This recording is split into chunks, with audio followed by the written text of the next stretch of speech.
সুপ্রিয় দর্শক শ্রোতা ভাই বোন, আজ আমরা কথা বলবো কোরবানির পশুর সাথে যে সমস্ত অমানবিক আচরণ করা হয়ে থাকে সেগুলো প্রসঙ্গে। শুধু কোরবানির পশুই নয়, সাধারণ অবস্থায় আমরা দেখি পশু পরিবহন করার সময়, পশু বাজারজাত করার সময়, পশু জবাই করার সময়, এমনকি জবাই করার পরপরও পশুর সাথে অমানবিক আচরণ করা হয়। পশুর সাথে যদি মানুষরা পশুসুলভ আচরণ করে তাহলে সেক্ষেত্রে সেটিও কিন্তু গুনাহের কারণ। সহিহ মুসলিমের হাদিসে বর্ণিত হয়েছে, রাসূল করিম সাল্লাল্লাহু আলাইহি ওয়াসাল্লাম ইরশাদ করেছেন, ইন্নাল্লাহা কাতাবাল ইহসানা আলা কুল্লি শাই। নিশ্চয়ই আল্লাহ সুবহানাহু ওয়া তাআলা প্রত্যেকটা প্রাণীর প্রতি দয়া করার জন্য তোমাদের জন্য উপরে আবশ্যক করে দিয়েছেন।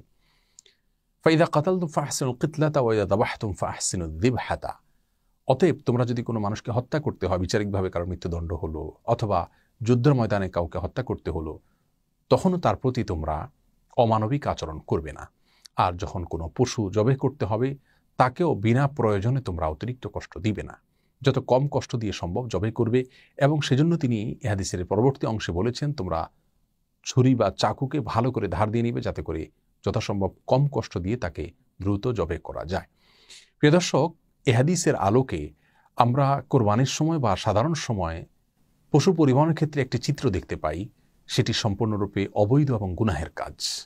আর সেটি হলো, আমরা জানি যে দেশের প্রত্যন্ত অঞ্চল থেকে অনেক সময় 10, 12, 15, 20, 22 ঘন্টা পর্যন্ত কোনো কোনো ক্ষেত্রে পশুকে ট্রাকে দাঁড় করিয়ে রাখা হয় এবং কোনোভাবে যেন বসতে না পারে সেজন্য দুই পায়ের মাঝখানে বাঁশ বেঁধে দেওয়া হয়, যে পশু বসতে গেলে তার কষ্টের কারণ হবে, পশু বসতে গেলে জায়গা বেশি লেগে যাবে অথবা অন্য পশু আঘাতপ্রাপ্ত হবে বা ব্যবসার দিক থেকে ক্ষতি হবে বা ট্রাকে অল্প জায়গায় বেশি পশু উঠানো যাবে। এই সমস্ত দৃষ্টিকোণ থেকে এই যে একটি অমানবিক আচরণ করা হয়, গরু স্বভাবগতভাবে একটু পরপরই বসতে বা শুইতে অভ্যস্ত, সেই পশুটিকে যদি আপনি 10-20 ঘন্টা পর্যন্ত দাঁড়িয়ে থাকতে বাধ্য করেন তাহলে সেটি কতটা কষ্টের কারণ তার সেটা বলাই বাহুল্য। আমরা যা দেখি এই সমস্ত পশুগুলোর চোখ থেকে অঝোর ধারায় পানি পড়তে থাকে। আবার সেগুলোকে বাজারজাত করার সময় বিভিন্ন রকমের ট্যাবলেট অথবা তার আগে অনেক ট্যাবলেট বা ইনজেকশন তাদেরকে খাওয়ানো হয়, পান করানো হয়, প্রয়োগ করা হয়, যেগুলো তাদের স্বাস্থ্যের জন্য অত্যন্ত ক্ষতিকর, তাদের কষ্টের কারণ।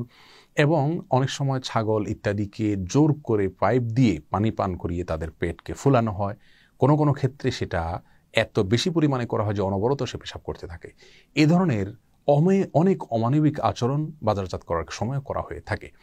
এমনকি ছাগল বাজারে যখন উঠানো হয় তখন এত টাইট করে বাঁধা হয় যে কোনোভাবে সে বসতে পারে না, সকাল থেকে রাত পর্যন্ত এভাবে দাঁড় করিয়ে রাখা হয়। প্রিয় দর্শক, এই আচরণগুলো সম্পূর্ণরূপে জঘন্য এবং গুনাহের কাজ। সেই সাথে পশু জবাই করার সময় পর্যন্ত দেখা যায় যে অনেক সময় কসাইরা সেটাকে খোঁচাতে থাকেন বা চাকু ভালো করে আগে ধার দেওয়া হয় না, অনেক সময় পচানোর প্রয়োজন হয়, যা পশুর কষ্টের কারণ হয়। অনেক সময় জবাই করার পর পশুর চামড়া ছেলা শুরু করা হয় অথবা পায়ের খুর ইত্যাদি কাটা শুরু করা হয়, যা তার প্রাণ বের হওয়ার আগে তার শরীরে এরকম পোঁচ দেওয়া বা চাকু দিয়ে কাটাকাটি করা, এগুলা তার জন্য কষ্টের কারণ। এই সমস্ত বিষয়গুলো ইসলামী শরীয়তের দৃষ্টিকোণ থেকে খুবই জঘন্য, ভুল এবং অন্যায় কাজ। কোরবানির পশুর ক্ষেত্রে বিশেষভাবে আমাদের এই সমস্ত আচরণ থেকে দূরে থাকা উচিত।